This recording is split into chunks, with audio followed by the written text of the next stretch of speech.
ကိုအမြဲတမ်းတတိထားနေခြင်းဟာအသိပညာတိုးတက်ခြင်းအကြောင်း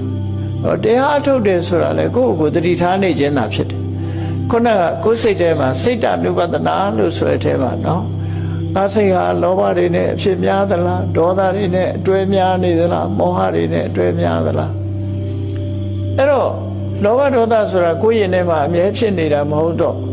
မကြလာတွဲတာဆိုတာထင်ရှားတယ်ပေါ့ကိုယ်အဝတ်မှာဖြူစင်အောင်ဖွတ်ထားတဲ့အဝတ်ကလေးဟာအမြဲတမ်းနွမ်းနေတာမဟုတ်ဘူးနွမ်းနေတဲ့အညစ်အကြေးဟာပြင်ဘက်ကလာတာဖြစ်တယ်ပေါ့ထို့တူပဲစိတ်ထဲကလည်းပဲလောဘအမြဲဖြစ်နေတာမဟုတ်သည့်အတွက်ကြောင့်လောဘဟာအကြောင်းတိုက်ဆိုင်မှာပေါ်လာတာဖြစ်လို့ဒါအညစ်အကြေးတစ်ခုလို့မှတ်ရမှာဖြစ်တယ်ဒေါသဆိုတာလဲအာယုန်တစ်ခုနဲ့ပတ်သက်လာပြီးတော့အသင်တင်နှလုံးမသွင်းတတ်လို့ဒေါသဖြစ်เสียအာယုန်နဲ့တွေးတဲ့အခါမှာဒေါသဖြစ်လာတယ်ဒါလည်းစိတ်ရဲ့အညစ်အကြေးလို့ခေါ်တာမောဟဆိုတာဆင်ញင်သုံးသပ်ရမယ့်အချိန်မှာဆင်ញင်သုံးသပ်နိုင်စွာမရှိဘူးဆုံးဖြတ်နိုင်စွာမရှိဘူးဆိုတဲ့အခါမှာမောဟဆိုတာဝင်လာတာဖြစ်တယ်အဲ့တော့မောဟဆိုတာလေအပြင်ကလာတဲ့ရောက်လာတဲ့အရာသားလည်းဖြစ်တယ်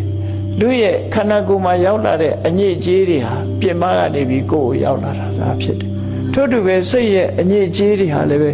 ယမယံကပေါ်လာတာတွေဖြစ်လို့အဲ့ဒါတွေကိုရှင်းပြထားကမ္မထာတရားအထုတ်ခြင်းပဲဒီလိုဆိုတာနော်အဲ့တော့ကမ္မထာအထုတ်ခြင်းရဲ့အဓိပ္ပာယ်ကအဲ့ဒါ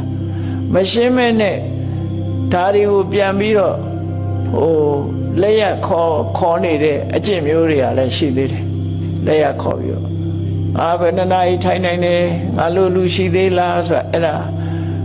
မကောင်းတဲ့စိတ်တွေကိုပြန်ပြီးတော့ခေါ်သွင်းနေတာနဲ့အတူတူပဲအဲ့ဒါကိုယ့်ရဲ့နှလုံးထဲမှာအဲ့တော့ကိုမမနာတွေဖြစ်တယ်အဲ့လိုဖြစ်လာလို့ရှိရင်ဒါတရားမဟုတ်တော့တရားရဲ့ဆန့်ကျင်မဲ့အတ္တမတွေဝင်နေတာပဲဒီလိုပဲဖြစ်မှာအဲ့ဒါကြောင့်မို့တကယ်သူတော်စင်သူတော်မြတ်မှာစိတ်ရဲ့အညစ်အကြေးတွေဆိုတာကိုရှုဆိုတာသိရအခုပြောခဲ့တဲ့လောဘဆိုတာစိတ်ရဲ့အညစ်အကြေးဒေါသဆိုတာစိတ်ရဲ့အညစ်အကြေးမောဟဆိုတာစိတ်ရဲ့အညစ်အကြေးအဲ့ဒီရဲ့စိတ်ရဲ့အညစ်အကြေးတွေကိုဖယ်ရှားနိုင်အောင်ကြိုးစားအထောက်အောင်အဲ့ဒီလိုစိတ်ရဲ့အညစ်အကြေးတွေကိုလုံးဝဖယ်ရှားလိုက်နိုင်ပြီဆိုလို့ရှိရင်ကိုယ်စိတ်လေးဟာဖြူစင်တန်ရှင်းနေတဲ့စိတ်ကလေးဖြစ်သွားတယ်အညစ်အကြေးဆိုတာအမြဲတမ်းဆွဲမှာမဟုတ်ဘူးအမြဲတမ်းဆွဲနေတာမဟုတ်ဘူးသို့တော့အချိန်များစွာပုထုဇဉ်နေမှာတော့အညစ်အကြေးကဆွဲမြတ်တာဆွဲတာပို့ပြီးတော့များလာတော့အလေးအကျင့်ကြီးလို့ဖြစ်လာ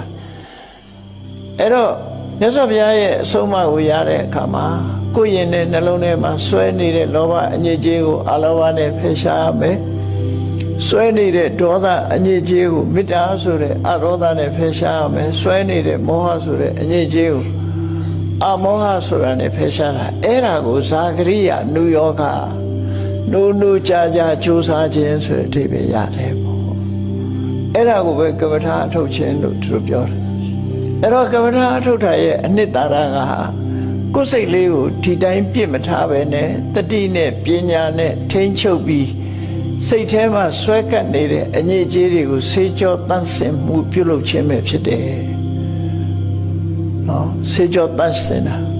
ဆေးကြောတန့်စင်တဲ့အလုပ်ကိုလုပ်တာပဲဖြစ်တယ်အဲ့လိုဆေးကြောတန့်စင်တဲ့အလုပ်ကိုလုပ်လိုက်လို့စိတ်လေးကလုံးဝဖြူစင်သွားပြီအညစ်အကြေးတွေဟာထပ်ပြီးတော့မကတ်တော့ဘူးဆိုရင်ဒါစိတ်ကိုအောင်နိုင်သူဖြစ်သွားပြီအဲ့ဒီကြရင်စိတ်ဟာကိုယ့်ရဲ့ဆန္ဒအတိုင်းကိုထားတဲ့နေရာနေတယ်ဥပမာမဲ့လူတွေရဲ့မျက်မျက်နှိုးနှိုးရှာဖွေစုဆောင်းနေကြတဲ့ရွှေဆိုတဲ့တတ္တုတစ်ခုအချင်းအဲ့ဒီရွှေဆိုတဲ့တတ္တုမှာမလိုလားတဲ့တခြားရောပါနေတဲ့တတ္တုတွေကို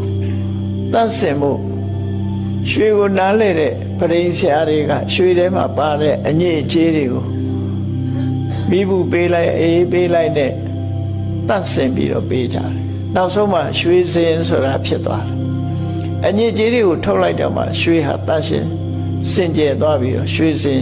ရွှေနှစ်ကိုရတယ်ပေါ့အဲ့ဒီလိုရွှေအနှစ်ဖြစ်ပြီးဆိုတဲ့အခါမှာလူတွေရဲ့မျက်မျက်နှိုးနှိုးပန်းစင်ကြတဲ့ဒီယရဏပစ္စည်းဖြစ်ပြောင်းလဲပြီးတော့ဝတ်ဆင်ကြတာဖြစ်သွားတယ်ပေါ့ အဲ့ဒါလိုပဲလူရဲ့စိတ်